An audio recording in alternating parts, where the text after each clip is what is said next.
Sharia Councils are a traditional way to settle family disputes and divorces within the Muslim community, but have been accused of discrimination against women, among other things.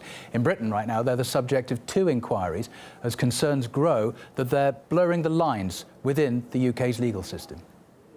Instead of having one law apply to each one, we have a situation where women are more or less pushed to use a certain parallel system of justice.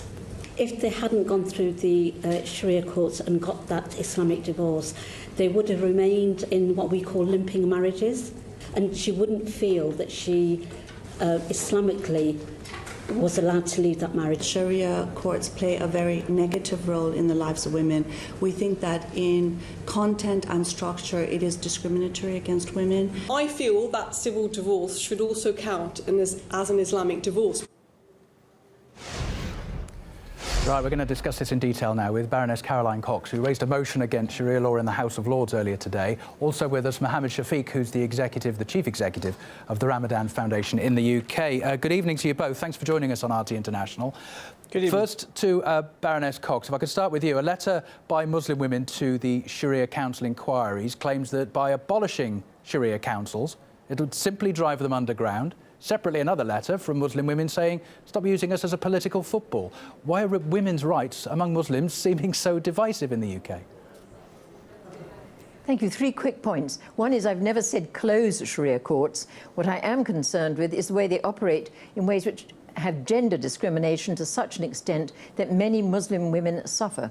So Sharia courts, of course, for mediation or arbitration, but not if they operate in ways which are incompatible with English, British laws, values, principles and policies. And there are many ways in which they are incompatible. For example, they allow polygamy, but we don't allow bigamy in Britain. Divorce is utterly gender discrimination. The man just says, I divorce you 3 times, and has it for free. Woman often has to pay to meet all sorts of conditions which she can't meet, so is trapped in those situations. They allow domestic violence. So there are issues with the way they operate, and that is our cause for concern, and that is what my legislation policies are all about, how they operate with gender discrimination and how they can operate as a kind of parallel legal system as a threat to the fundamental principle of democracy of one law for all. Mr. Shafiq, perhaps you can explain this to us then, because we're referring to Sharia councils here, which are, on the surface of it, advisory bodies, but to a lot of people they will consider, well, these tenets of advice that are supposed to be adhered to would be regarded as a second layer of law, and that's not acceptable in Britain. Well, religion is very important for many people, including Muslim women, and for you to be able to divorce, you have to go through an Islamic process, and these councils are engaged in carrying out that process. And then if you want to talk about maintenance, if you want to talk about custody, and if you want to talk about dividing the assets that the couple have had, then you would access the legal system in this country. What Baroness Cox is all about is Islamophobia. She's inherently somebody who has made it her mission in life to constantly attack and demonize Islam and Muslims. We live in a climate where there is a constant obsession with demonizing our faith, and the vast majority of Muslim women who access these Sharia councils are happy to ask them, is there examples of women who are being discriminated against or being harassed? Yes, there probably are, and we've got to root them out. But the idea that Muslims cannot practice their faith in regards to inheritance, in regards to marriage, is frankly absurd and an affront. And, you know, Baroness Cox and her Gatestone Institute and Foundation, which she's a keen supporter of. She's a supporter of the Henry Jackson Society, pretty right-wing fascist groups that have made it their mission to become anti-Islamic and anti-Muslim in this country and around the whole of the world. To the eyes of a lot of people in Britain, they will say that the rules regarding marriage under Sharia law only benefit the men in that partnership. Now, if there is a law of Britain of which people are living in the liberty under, then don't women have an equal right to that? The law of the land ought to come first?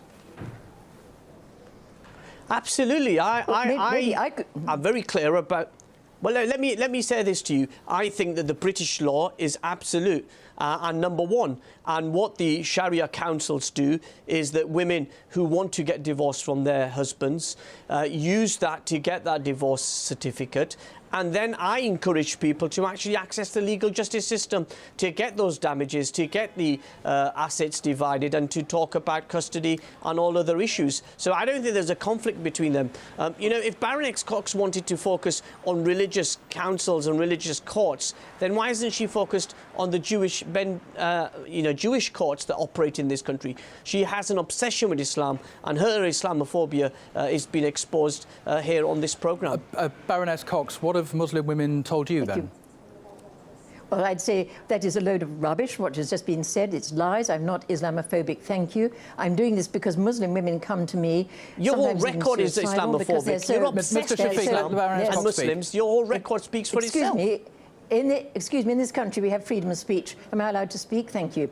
I'm not Islamophobic. I'm doing this on behalf of Muslim women who come to me, who are desperate because of the gender discrimination. You say they come to you for divorce. Well, why can the man just say, I divorce you 3 times and have a divorce, and the woman has to come to you and often pay money for it? There's gender discrimination in there, and my passion as a British person in the land of the suffragettes is we should be working for gender equality. We should be doing away with rulings and principles which are inherently gender discrimination against women. Women are really suffering in this country in ways that make the suffragettes turn in their graves. The idea that you are a champion for Muslim women is laughable. It's absolutely laughable that you will champion Muslim women when you've made it your whole life about attacking Islam and Muslims. Muslim women let's talk about the reality. Let's talk about your record of Islamophobia in this country. I am talking... there's no You're more than welcome to interrupt me. Thank you. I'm going to, thank you very much. Where do we start? Because of concern for Muslim women. Your links with Henry Jackson Society, with the Gatestone Institute, far-right... I think you are making... I'd rather, if I could just both of you, please, for a moment, if I could just briefly... Please, both of you, just one moment, bringing it back to the Sharia Councils. A wider issue is that the suspicion is, Mr. Shafiq, that beyond being an advisory body for the Muslim community, that this could be backdoor Sharia courts, underground legislative bodies, and that's not really acceptable within Britain, is it? Absolutely, and I agree with you. There is only one law in this country, and that's the British law, and everybody's equal in the eyes of that law. How do you draw the line then? Where would you draw the line then, Mr. Shafiq, for people who don't understand the delineation? Where is the line drawn? Because people have seen stuff in the news in the past year, the Trojan horse inquiry, for instance. It raises people's suspicions. Rightly or wrongly, people have in the back of their mind a suspicion that Sharia councils might have more of a purpose. How do you convince people that that's not going to be the case, that the law of Britain becomes sacrosanct as opposed to any other interested party who has their own ideas? This debate, as well as all the other debates that happen in Europe about Islam, is one of demonisation. I mean, Baroness Cox doesn't want to talk about Geert Wilders the way she's hosted him in the House of Lords, doesn't want to talk about the fact that she's totally obsessed with Islam and Muslims. All her record speaks. She's never spoken out against Jewish, courts. She's never spoken out against the Hindus or the Sikhs or the other communities in this country. She seems to be always going on about Islam. And that's the rampant Islamophobia that exists. So, you know, as other Muslim women groups have said in the UK today, you know, the last person to defend Muslim women, the last person people will reach out to is somebody like Baroness Cox. I mean, she's linked to the Gatestone Institute, which is a pretty right-wing, nasty organisation. She's linked to pretty nasty individuals, and then she's trying to come onto the media saying she wants to defend Muslim women. Well, that's the reality. Totally irrelevant allegations. May I just say that I'm supported by Muslim women. Isn't that true? Don't you support Baroness Cox? Don't you support Geert Wilders? Don't you support the Gatestone Institute? Do you support the Gatestone Institute? I believe in freedom of speech. I'm supported by Muslim women, and Muslim women are themselves very critical of the way Sharia courts operate. You haven't denied the fact that you are a key supporter of far-right organisations, Baroness Cox. Baroness Cox, you refuse. Let's do that another time if we're going to make those kind of accusations. If that's the case, we're talking about Sharia councils in this. Baroness Cox, let me put what Mr. Shafiq has put. It's an absolute essential requirement. It's an absolute essential requirement. We're talking about of this Sharia debate councils. that If I you want to talk put your about the point background to of an Baroness individual Cox. like Baroness Cox, what Mr. Shafiq has said is that UK law is not fit for purpose when it comes to dealing with certain issues of faith, and that also maybe really goes for the case for other faiths too. He mentioned the Jewish faith there, Sikhs, Hindus. The one-size-fits-all British law isn't really taking anybody's individual circumstances into account, is it?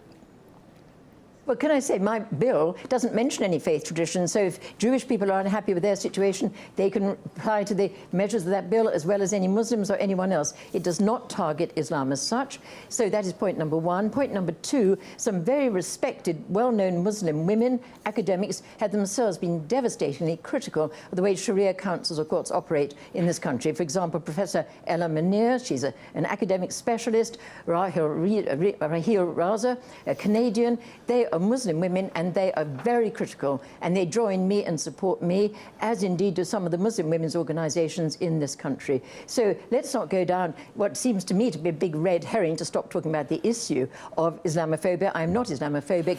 I actually risked my life working for Muslims in Blue Nile, in Sudan, trying to take them aid.